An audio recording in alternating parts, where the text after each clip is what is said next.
Dengan iki panganane wong desa, ya kabeh iki kudu mangan ngene iki. Ora usah gak ngangklek karepe mangane kok madak ngangkat. Ngene iki ya ora penak.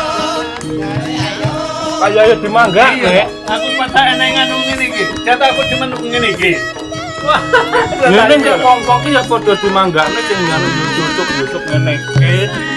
Malah melek kabeh. Ndang sarapono kok. Ya iki karo itu. kan iya ngene iki lek dibuat telepon ngene.